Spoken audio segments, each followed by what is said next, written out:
Now I will ask the chairman of the Travel Foundation, Mr. Noel Iosifides, to give his welcome speech. Thank you.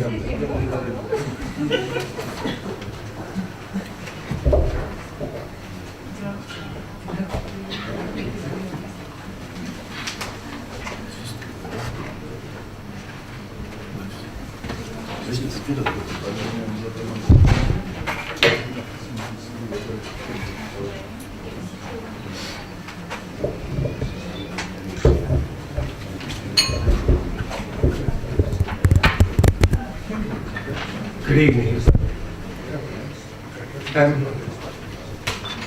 I thought it would be interesting to describe what's going on in your biggest market, which is the UK. So this is more of an overall rundown of what we're facing with the UK vis-à-vis Cyprus. First of all, like everywhere else, nobody in the UK, and especially tour operators, know what's going to happen from day to day. The euro is volatile, the price of fuel is volatile, natural disasters seem to be taking place throughout the world, and it's very, very difficult in order to maintain a balance. There's generally a lot of anxiety about what is to come, and certainly about what is going to happen in 2012. What affects any destination is what's happening in a big outbound destination like the UK. What's happened is that the middle range tour operators in the United Kingdom have almost disappeared completely.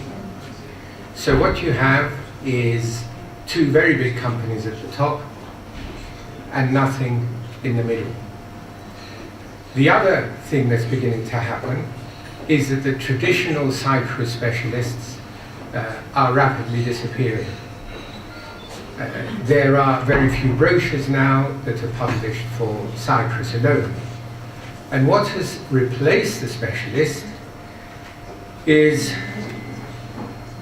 the country specialist is the product specialist. So you have a lot of companies now specializing in the luxury market, and what that means is that they will take 5 hotels from Cyprus, 5 hotels from Tenerife, 5 hotels from Mallorca, 5 hotels from the East, from Central and South America, and this is what they sell.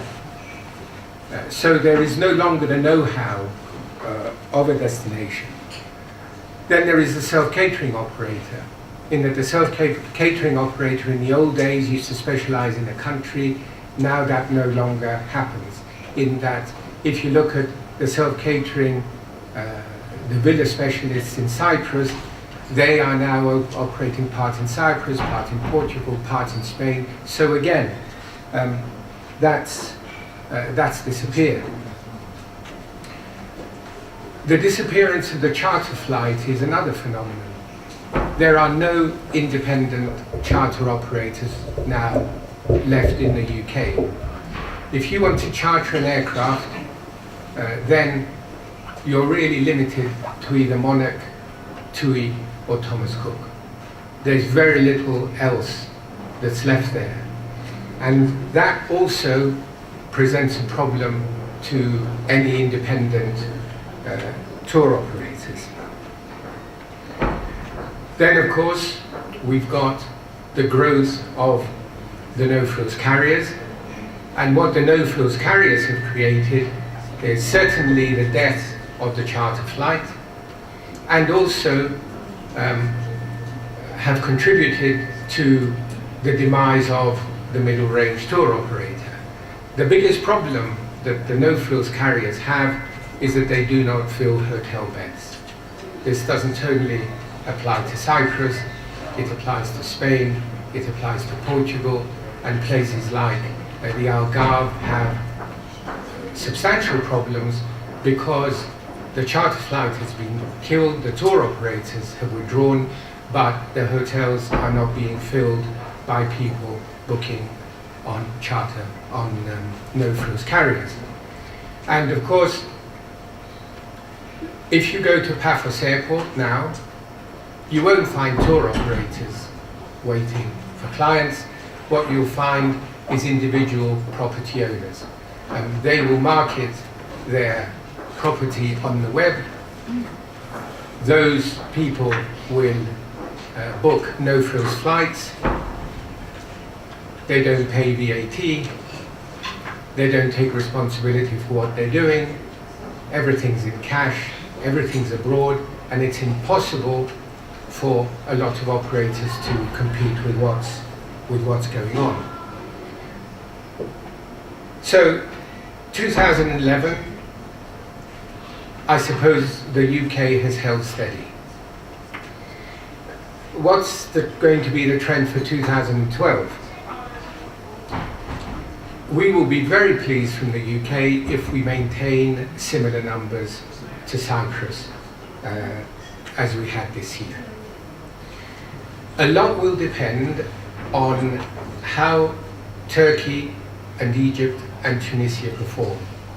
If the Arab Spring continues to create problems in those countries, then Cyprus will be a beneficiary. The biggest beneficiaries, of course, are the Canary Islands, Spain and Portugal, because from the UK, those are the destinations that have had the biggest growth.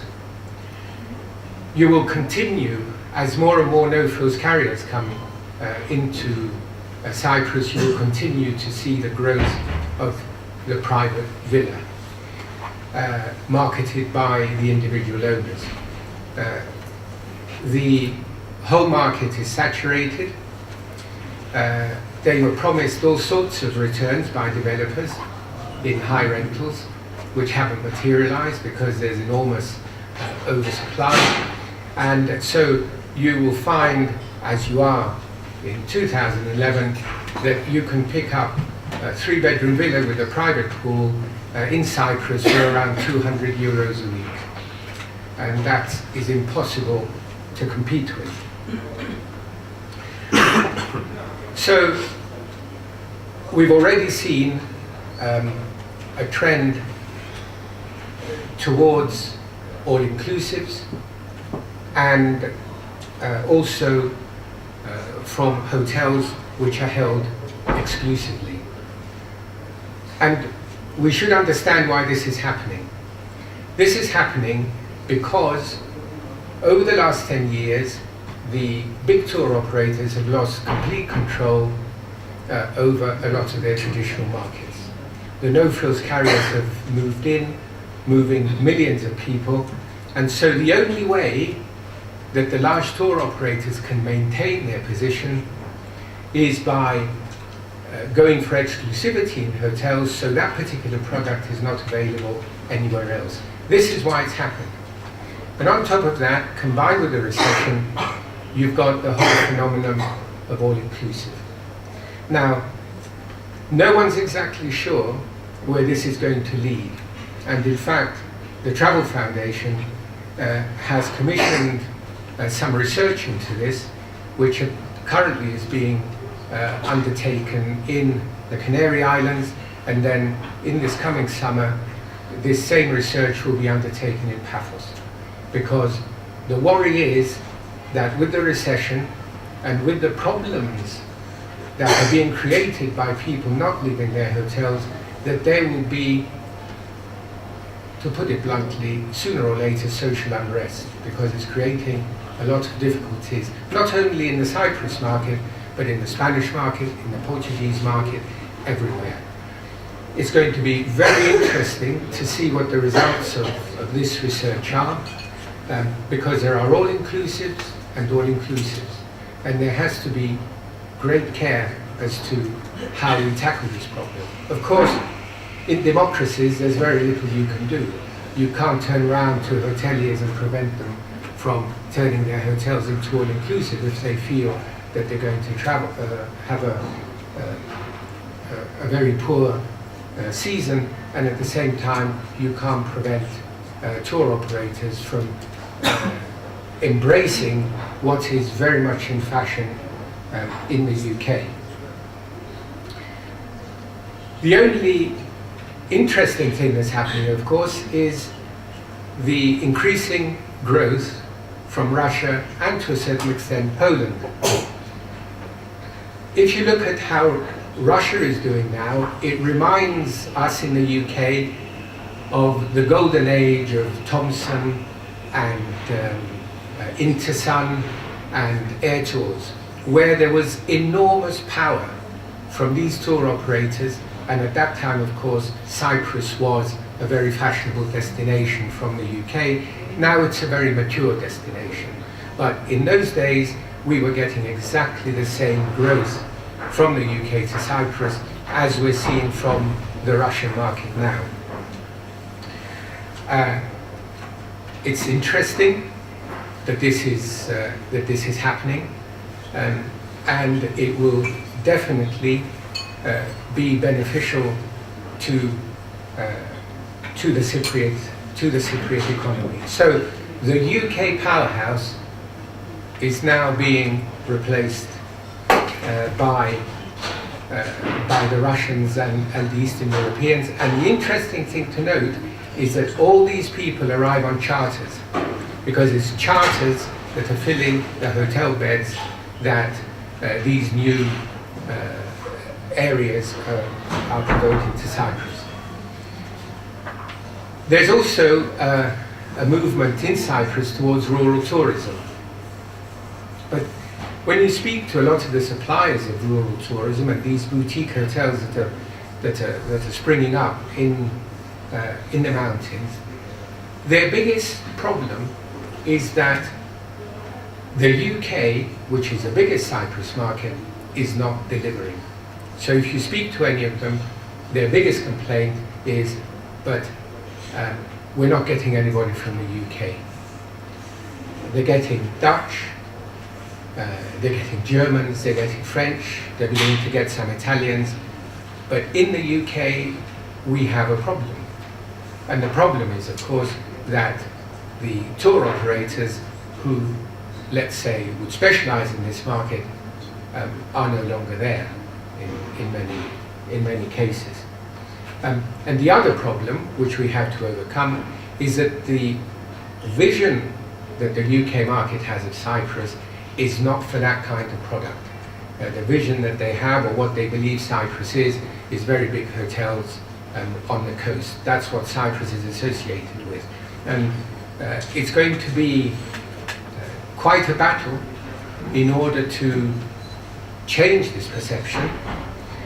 And it's important that we win this battle, because by raising the profile of what Cyprus has to offer, then what you're actually doing is you're actually promoting and helping raise the level of the general mass market.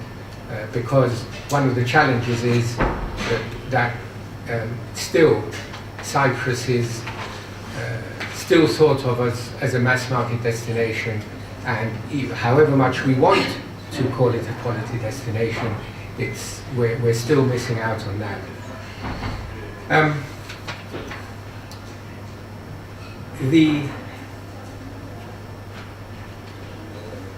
The problems with Thomas Cook over the last few weeks were really very much of a red herring.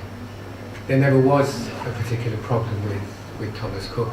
A lot of the negotiations for these loans, which were suddenly released to the press, had been ongoing anyway. And the problem that was created was rather poorly handled PR, which had a dramatic impact on the company. There is no doubt, and everybody knows it in the UK, that Thomas Cook is far too big to fail, and that they will solve the problems that they currently have, but they were never in any sort of risk. So if any of you are nervous about what happened to Thomas Cook, or you feel that suddenly Thomas Cook won't be paying you, then please don't worry, because it is not an issue. The Travel Foundation is extremely proud to be working with Cyprus. What we're trying to do together, and Philippos will go through it later, is really quite unique in the world. There is nothing quite like it. It is not easy to work with government, never for the private sector. It's always problematic. But what is the most encouraging, and I think we collectively have to be very proud of this, is that it is beginning to work. It's going to take time, but the fact is that when you look at how government is beginning to look at what has to happen in Cyprus, then they know that what we have to achieve, what we set out to achieve. It is pointless for any of us, and especially traditionalists like myself who've been working in Cyprus for many, many years, to ever believe that Cyprus can revert to what it used to be before. We can't suddenly staff all the hotels with Cypriots. They just won't do the job.